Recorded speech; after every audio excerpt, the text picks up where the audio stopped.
할렐루야. 네, 이 새벽에 나오신 여러분이 우리 주님의 축복과 은혜가 넘치기를 간절히 바랍니다. 자, 시편 53편은 다윗의 맞쓰기를 이렇게 소개됩니다.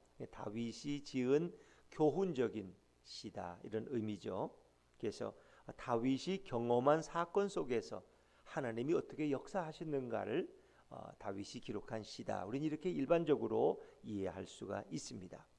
근데 이 시의 배경은 다윗이 사울 왕을 피해서 도망 다닐 때 유대 광야의 마온이라는 지역에 거주하고 있었어요. 거기 이제 숨어서인데 그를 따르는 400명의 그를 따르는 신복들과 함께 거주하고 있었는데 그 당시에 마온 지역의 가장 갑부가 누구냐? 돈 많은 자가 이제 나발이라는 자가 있었어요. 나발. 근데 나발이 이제 추수 때가 되었어요. 그러니까 양털 깎는 날이 그들에겐 가장 큰 축제예요. 우리도 이제 시골에서 이렇게 벼 베는 날, 이런 날은 인심이 좋잖아요. 지나가는 나그네도 뭐 누구도 와서 한잔 하라고 그러고 식사하고 가라고 그러고 또 풍성하죠. 인색하지 않고. 그건 그들의 축제예요. 그 양털 깎는 날이 그들의 축제예요. 근데 나발의 집에 그 많은 양떼들이 있는데 그 양털을 깎는 시기였어요. 그래서 다윗이 그 소문을 듣고 부하들을 보낸 거예요. 우리가 그 여러 지역에 이제 다니면서 나발의 그 목동들이 양을 칠 때 어려움을 당할 때가 있어요. 외적을 받는다든가 도적들을 맞는다든가 뭐 이럴 때 늘 다윗이 그걸 알면은 그들을 도와주었단 말이에요. 보호해 주었어요. 그러니까 우리도 그들에게 이렇게 은혜를 베풀었으니까 이 좋은 때 좀 우리가 좀 도움을 받자. 그래서 부하들을 보내서 우리 먹을 것을 좀 너희가 채워주기를 원한다 하고 나발에게 이제 이렇게 사람을 보내서 부탁을 정중히 했어요. 그랬더니 이 나발이 다윗이란 놈이 누구냐 도대체가, 자기 주인을 버리고 배신한 자들이 많은데 그런 놈 중에 한 놈이 다윗이냐? 난 그런 놈을 모른다고 하면서 딱 잡아요. 그러니까 다윗을 모욕하는 거예요. 이제 그걸 듣고 부하들이 와서 다윗에게 이야기하니까 다윗이 그때는 이제 분노한 거예요. 그래서 400명을 이끌고 가서 나발을 죽이려고 생각했어요. 근데 이제 그 나발의 종들 중에 지혜로운 자가 있어요. 한 사람이 자기 부인 그 이제 안주인인 여주인인, 그러니까 나발의 부인인 아비가일에게 가서 우리 주인이 어리석은 짓을 했다고, 다윗을 건드렸다고. 응? 다윗이라는 분은 우리가 다 알기에 모르는 사람이 없는데 그가 우리가 어려움 당할 때 그가 군사를 보내서 많이 도와주고 보호해 주었는데 우리 주인이 밀어내가지고 다윗을 모욕했다고. 이거 심각한 문제가 발생했다고. 그러니까 아비가일이 그 얘기를 듣고 지혜로워서 종들을 시켜서 음식을 준비하게 합니다. 풍성한 음식을 준비하고 다윗이 군사를 이끌고 올 때 기꺼이 나가 맞으면서 그에게 절을 하고 그리고 사과합니다. 우리 남편이 몰라서 잘못했는데 용서해 달라고 하고 이제 맛있는 음식과 이런 것들로 다윗을 대접하죠. 그래서 그 위기를 넘기게 된 거예요. 근데 사실은 이제 그 얘기를 듣고 나발은 충격을 받아가지고 다윗이 정말 왔어? 큰일 났구나, 죽었구나. 그건 그냥 기절해서 죽어버렸어요. 그러니까 하나님이 나발의 생명을 걷어가신 거야. 다윗이 손을 대지 않아, 칼을 대지 않았어요. 그냥 죽은 거야. 하나님이 그의 생명을 걷어가신 거야. 이제 거긴 여러 가지 이유가 있겠죠. 왜냐하면 나발이 얼마나 어리석은 자냐. 왜? 그 당시에 다윗을 모르는 자가 어디 있어요? 블레셋의 골리앗으로부터 이스라엘을 구원한 영웅이고 사울 왕의 사위인데 그 다윗을 모르는 자가 어디 있어요? 난 그런 내용을 모른다는 거예요. 이 어리석은 자죠. 그리고 다윗은 누굽니까? 하나님의 기름 부음 받은 자예요. 하나님이 자기 왕으로 예정하시고 이미 표를 그에게 찍어놓은 자가 그 다윗이에요. 그리고 다윗은 나발의 목동들을 돌봐주고 그 양떼에게 은혜를 베푼 자예요. 그러니까 그런 걸 모르는 나발은 정말 무지한 자들이에요. 더구나 또 율법에 의하면 뭐예요? 나그네를 대접하라는 거예요. 지나가는 나그네가 요구하면 굶주린 자는 먹이고 늘 풍성하게 대접하는 것이 주님의 뜻이에요. 하나님의 뜻이에요. 그 율법의 정신이에요. 근데 다윗은 그걸 전혀, 나발은 그걸 모른다는 것은 하나님을 모르는 어리석은 자라는 거예요. 그래서 오늘은 하나님을 모르는 어리석은 자에 대해서 이 시의 주제가 잡혀 있죠. 자, 우리 53편 1절 말씀을 다시 한번 읽어보죠. 53편 1절입니다. 시작. 어리석은 자는 그의 마음에 이르기를 하나님이 없다 하도다. 그들은 부패하며 가증한 악을 행하며 선을 행하는 자가 없도다. 어리석은 자는 누구냐? 어떤 사람은 그래. 아이고 그분은 그 뭘 하기만 하면 그렇게 실패한다고. 경제관념이 없어. 너무 지혜가 떨어져. 그래도 그 정도면 가지고는 돈을 좀 벌고 이렇게 해 사업을 성공해야지. 하는 것마다 실패한다고. 이렇게 그걸 어리석은 사람이라고 생각해. 누구는 그냥 공부를 대학원까지 나왔는데 그렇게 무식하다고. 그 사람이 어리석어 그렇지. 그만한 학벌을 가지면 그 정도 분별도 못하냐고. 이제 그렇게 뭐 배웠는데 잘 무지해서 깨닫지 못하는 사람. 뭔가 이 땅에서 경제 사업만 하면 자꾸 망하는 사람. 이거 어리석다고 생각해. 여러분 정말 돈을 잘 못 버는 사람이 어리석을까? 세상의 모든 지식에 능통하지 못한 사람이 어리석을까? 누가 어리석은 거예요? 하나님을 모르는 자가 가장 어리석은 거예요. 하나님이 없다고 하는 자. 오늘도 숨을 쉬며 살아가면서 그 숨을 호흡을 주시는 분이 누구야? 하나님이신데. 우리가 여러분 그 산소가 없는 곳에 들어가면 질식해 죽잖아요. 그래서 영화에서 제일 무서운 장면이 나는 그 악인들이 이 사람을 죽일 때 뭐예요? 비닐보자기 준비해 가지고 가서 사람을 목을 씌우는 게 그거 얼마나 무서워. 여러분 산소가 없어 우리는 한순간도 못 사는 거예요. 산소를 공급해 주시는 분이 누구냐? 여호와 하나님. 우리의 생명을 이 땅에 존재케 하신 분이고 만드신 분이 누구냐? 여호와 하나님. 만약 아침에 동쪽에 태양이 떠오르지 않다면 세상은 캄캄할 거예요. 암흑이에요. 암흑. 이거 큰일 났네. 왜 해가 안 뜨지? 그러니까 날마다 해를 뜨게 하시는 분. 밤이 되면 별을 뜨게 하시고 달로 우리 갈 길을 비춰주시고 사철마다 다른 옷으로 갈아입혀 주시고 이렇게 국화가 피고 또 가을이 되면 단풍이 들고 겨울이 되면 눈으로 세상을 바꾸시고 이런 분이 누구냐? 어떻게 그분이 존재하지 않는다고 말할 수 있겠어요? 그분을 모르는 자가 가장 어리석은 자라는 거예요. 그래서 성경은 나발이 하나님을 모르는 자, 하나님이 없다고 하는 어리석은 자라는 거예요. 그들은 한결같이 1절에 보니까 부패한 자, 마음이 이미 부패해서 가증한 악을 행하고 선을 행하지 않아. 이 어리석은 자예요. 누가 어리석은 자냐? 하나님을 모르는 자, 하나님이 없다고 하는 자. 우리 권사님 한 분이 이란에 갔더니 그렇게 뭔 얘기 나와서 우리 하나님을 이렇게 믿어야지. 하나님이 우리 생명인데 하나님이 어디 있어요? 난 그런 거 없어요. 그 죽으면 하나님이 우리를 심판하시고 믿는 자들은 천국으로 안 믿는 자들은 지옥으로 가는데 천국 지옥이 어디 있어요? 여기가 천국이에요. 여기가. 그 사람들은 지금 살고 돈 많이 버는 여기가 천국이지 죽으면 뭐가 있냐는 거예요. 하나님이 없다는 거예요. 이 얼마나 어리석은가요. 마치 그것은 자기를 낳은 부모를 앞에 두고 나는 부모가 없어 내가 혼자 태어났어 이러는 거하고 똑같은 거예요. 하나님이 생명을 창조하지 않으셨다. 온 우주 만물을 주님이 직접 손으로 지어서 만들지 않으셨다면 어떻게 이 모든 것이 존재하겠습니까? 그래서 이 꽃들을 볼 때마다도 참 어떻게 하나님이 이렇게 만드셨을까 몰라. 물론 요즘은 뭐 이렇게 꽃들도 DNA를 조작을 해서 색깔도 만듭니다. 그 모든 생명을 주신 분이 누구예요? 하나님. 그게 인간이 생명을 창조하는 게 아니에요. 하나님이 만드신 걸 인간들이 발견해서 그저 약간의 거기 기술을 더한 거예요. 모든 것은 생명은 하나님으로부터 왔다. 이것을 인정하는 자가 가장 지혜로운 자예요. 그래서 하나님을 바로 알고 여호와를 경외하는 자가 가장 지혜자요 지식에 참으로 부유한 자인 것을 믿으시기 바랍니다. 그러니까 하나님을 아는 사람이 가장 지혜로운 거예요. 그러니까 박사도 하나님을 모르면 무지한 자가 돼가지고 말이에요. 그리고 어리석게 살다가 죽는 거야. 하나님이 어디 있느냐? 무신론자가 돼가지고 인간을 갖다 어디다 왔다고요? 원숭이에서 왔다 그래. 어떤 성도님도 그래. 이 손자를 유치원에 보냈더니 그냥 유치원 선생님이 마치 그날이 개천절인데 얘들아 우리는 어디서 왔니? 당군 할아버지가 우리를 만들었어. 이렇게. 당군 할아버지가 우리 시조야. 그냥 끈온이야. 그래서 그 선생님한테 전화해서 항의해야 되겠다고 세상에. 애들한테 어린애들한테 그걸 가르치면은 어떡하겠어요? 당군 할아버지가 어디 있는데? 그럼 뭐 마늘 먹고 뭐 이렇게 해서 뭐 100일을 그냥 마늘만 먹었더니 밥도 안 먹고 사람이 됐어요? 이 어리석은 창조주 하나님이 계시는데 그걸 모르는 인생들은 다 어리석다는 거예요. 자, 그런 사람은 어떤 양태를 가지고 있느냐? 자, 우리 2절 말씀 먼저 2절이자 2절 한번 읽죠. 시작. 하나님이 하늘에서 인생을 굽어 살피사 지각이 있는 자와 하나님을 찾는 자가 있는가 보려 하신 주. 하나님이 인간들을 살폈더니 정말 지혜로운 자가 없고 하나님을 아는 자가 없어요. 3절입니다. 3절 같이 읽죠. 시작. 각기 물러가 함께 더러운 자가 되고 선을 행하는 자가 없으니 한 사람도 없도다. 의인은 없나니 하나도 없다는 말씀이죠. 예루살렘 거리에서 의인 10명을 찾아봐라. 내가 이 성을 사하겠다. 없는 거예요.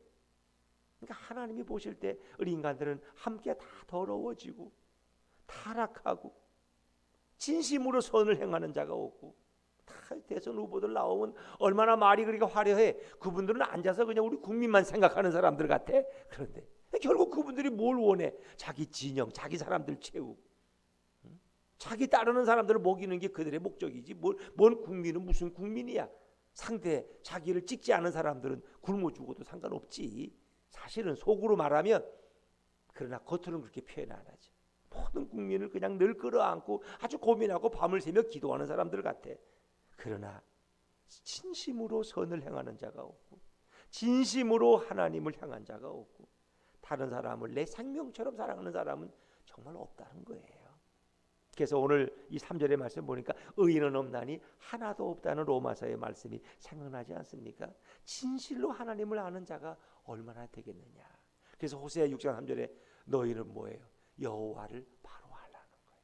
하나님을 바로 아는 것이 인생이 지혜로워지는 길이다. 자, 이런 악인들이 행하는 행태는 되게 비슷합니다.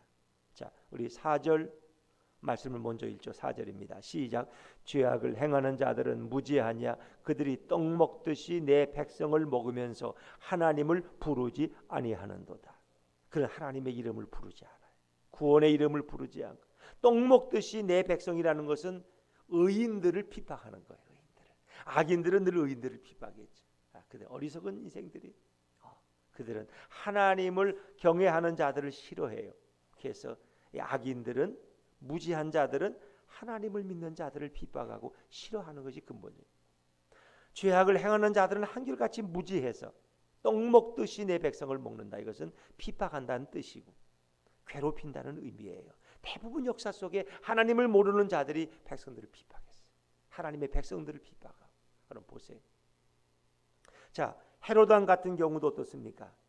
그가 어린 예수님을 죽이기 위해서 결국 그 지역의 모든 아이들 몇천 명을 죽이는 어리석은 일을 행하잖아요. 떡 먹듯이 내 백성을. 바로를 보세요. 모세라는 아이 하나에 막기 위해서 어떻게 했어요? 수천 명의 아이들을, 그 해 태어난 아이들을 다 나일강에 던져버리게, 그렇게 악을 행하잖아요.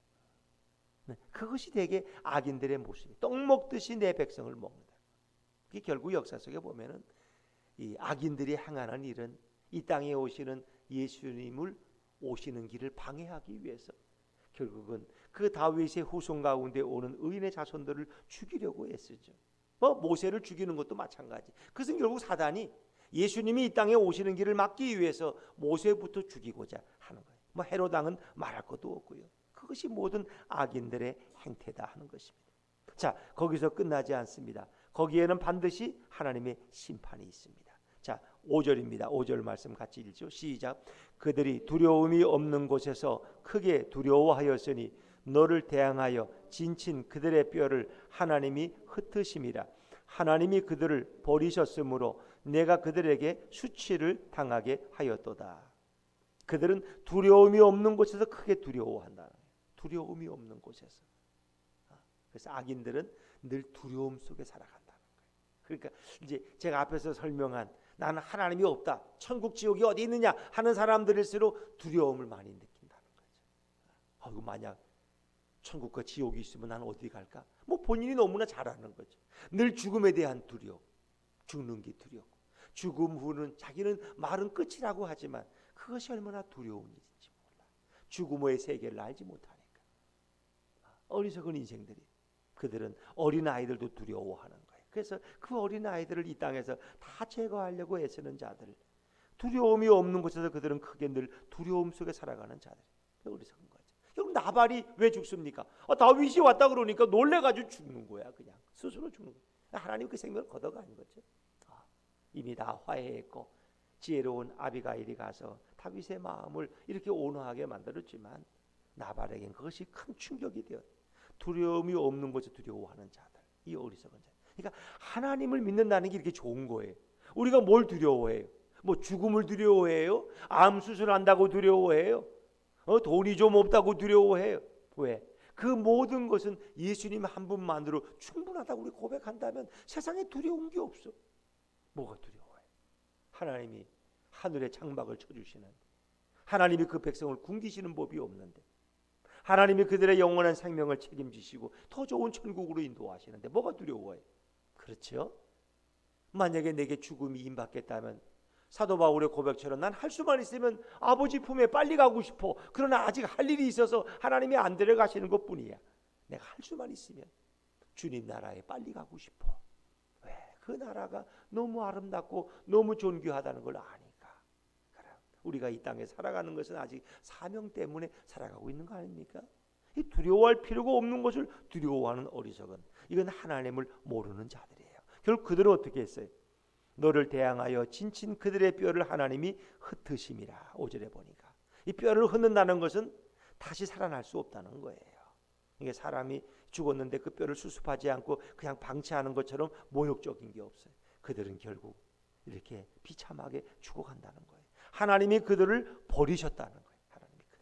하나님이 그들을 버리신 증거가 뭐예요? 결국 의인들을 그들이 핍박한다는 것은 하나님이 그들을 버리셨다는 증거예요. 그러니까 나발이라는 자가 다윗을 이렇게 하나님의 기름 부은 자를 핍박하고 하나님의 율법을 어기는 것은 결국 버림당했다는 걸 의미하는 거예요. 누가복음 12장에 보면 어리석은 부자가 농사를 많이 짓고는 창고를 더 크게 해가지고 내가 여기다 쌓고 이제 평생 먹고 즐겨야 되겠다. 그런데 그 뭐 하루라도 먹어요? 하나님이 그 밤에 그 생명을 걷어가시면 그 모든 쌓은 것이 누구의 것이 되겠느냐. 그래서 재물이라는 거는, 재물에는 뭐가 있어요? 날개가 달려있어요. 날개가 잘 붙으셔야지 언제 날아갈 줄 모른다는 거예요. 언제든지 날아갈. 그것도 가장 간단한 법은 내 생명을 데려가시면 그 재산은 누구의 것이 되겠어요? 그러니까 재물에 소망을 두는 것은, 물론 재물을 싫어하는 사람은 없을 거예요 여기, 그렇죠? 근데 재물에 소망을 두는 사람이 가장 어리석은 자라는 거예요. 왜? 재물은 그것이 내가 쓰고 죽는다는 보장도 없고 내 것이 된다는 보장도 없어요. 내가 죽은 후에 내가 쌓아놓은 재물은 100년 후에 누구 사기꾼의 손에 들어가 있을지, 내 아들이 그 재물을 쓰고 있을지 아무도 몰라요. 그 재물 때문에 내 아들이 또 그것 때문에 오히려 더 빨리 망할 수도 있고 아무도 몰라요. 그래서 재물을 의지하지 말라는 거예요. 하나님께만 소망을 두라는 거예요. 그러니까 우리가, 하나님은 우리를 뭐 굳이 부자로 만드실 필요는 별로 없을 거예요. 뭐 그렇게 하시면 또 가죠. 근데 부자와 부요한 자는 달라요. 하나님 우리를 늘 부요케 만드셔요. 여러분이 먹고 생활하는데 크게 불편함이 없으면 하나님이 여러분을 부요함으로 채워주시는 거야. 근데 우리가 너무 갑자기 부자가 되면 어떻게 될까요? 하나님이 눈에 들어올까요? 안 들어와요. 갑자기 여러분에게 유산이 왔는데 100억이라는 유산이 여러분 통장에 들어왔어. 여러분 새벽기도 다음 날 나올 것 같아? 안 나와. 여기 나올 필요가 없어.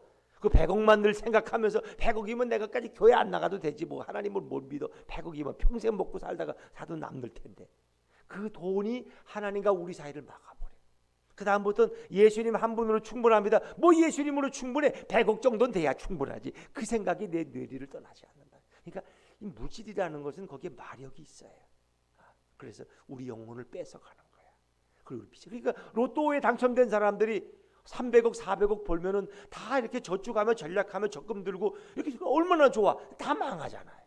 마약 중독자 되든지 알코올 중독자 되든지 부인과 이혼하고 새로 또 부인을 얻었더니 사기를 당하고 결국 노숙자가 되어서 비참하게 길거리에서 죽는 사람이 대부분이라는 거예요. 그러니까 거의 9%는 다 불행해져. 거지가 되고.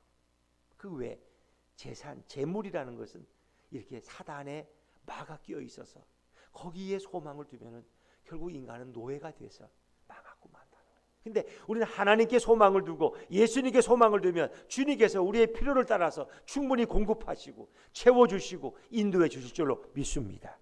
뭘 먹을까, 뭘 마실까, 이 걱정하지 말라는 거예요. 하나님의 나라와 그 의를 구하면 이 모든 것을 내가 너에게 더할 것이다. 성경은 분명히 말씀하고 있어요. 그런데 어리석은 자들은 그걸 모르기 때문에 이렇게 점점 재물에 소망을 두다가 결국 믿는 자들도 재물 때문에 결국 망하는 자들이 많은 거예요. 그 새벽기도 때 한번 시편 49편 8절을 말씀을 이제 좀 이렇게 제가 마침 그날 출타해서 우리 전사님이 이제 말씀을 나눴던 날인데, 그 말씀에 보면 시편 49편 8절에 보면 이런 말씀이 있어요. 그들의 생명을 속량하는 값이 너무 엄청나서 영원히 마련하지 못할 것임이니라. 그들의 생명을 속량하는 값이 너무 엄청나서. 그러니까 그 얘기는 자기 재물을 의지하는 자들, 악인들을 가리키는 거예요. 재물을 많이 쌓아놓으면 마치 구원을 받은 것처럼 좋아하는 자들을 참으로 어리석은 자들이라는 거예요. 재물을 많이 쌓아놓으면 그 재물이 내 생명을 구원할까요? 우리가 예수를 믿지 않고 내 생명을 구원하고 내 모든 죄값을 사하는데 속전이 얼마나 필요할까요? 예수님이 우리의 속전이 되셨다 그랬어요. 우리 죄값을 대신 치렀어요. 그러니까 내가 지은 죄값을 다 이렇게 치르고 나를 구원하려면 얼마 정도 돈이 필요할까요? 그건 상상할 수 없는 거예요. 그러니까 아무리 많은 돈을 벌어도 자기 생명 하나를 구원할 수 없고 자기 죄 문제를 해결할 수가 없어요. 근데 우리는 예수를 믿으니까 예수님의 보혈로 내 죄가 용서받고 하나님의 자녀가 되고 하나님을 아바 아버지라고 부른다고 하면 이것은 도대체 얼마나 값어치로 계산할까요? 이건 돈으로 계산할 수 없는 거예요. 내가 구원받고 하나님의 자녀가 된 이 축복은 아무리 많은 돈이 있어도 살 수 없는 거예요. 여러분, 그걸 아셔야 돼요.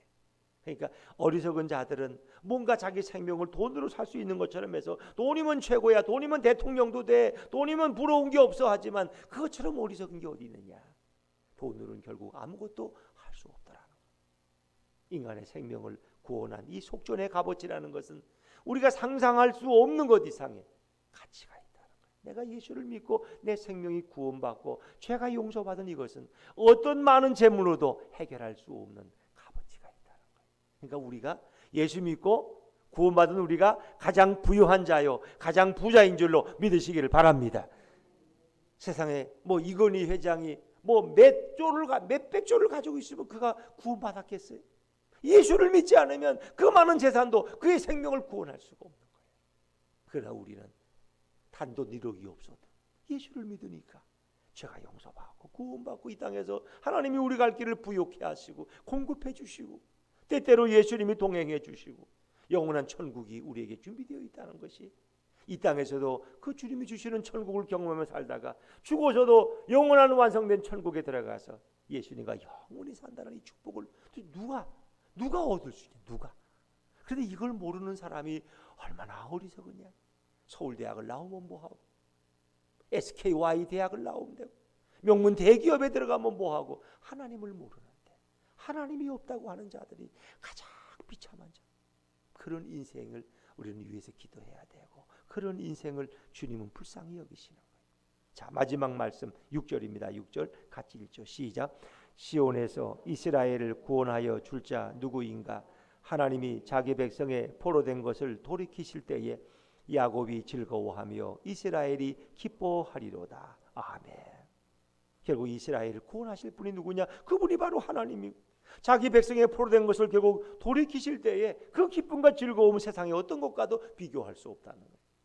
우리가 구원받을 때 그 기쁨은 세상의 어떤 것과도, 우리가 예수님을 믿고 구원받는 것은 세상의 어떤 가치와도 비교할 수 없는 거예요. 이제 이것은 이렇게 얼거매졌던 포로되었던 자가 자유함을 얻는 것에 그 구원의 하나님을 찬양하는 것이지만 동시에 이스라엘 백성이 이제 바벨론 포로로 돌아갔다가 다시 돌아오는 그 기쁨과 즐거움, 그까지도 미리 예시하시고, 또 예수 그리스도를 통해서 죄악에 결박되어야 하고 사탄의 노예되었던 우리들이 참 자유와 구원을 얻는 그 기쁨과 즐거움은 세상의 어떤 것과도 비교할 수 없다는 것입니다. 그것을 이미 다윗은 예언 가운데 노래하고 있는 것입니다.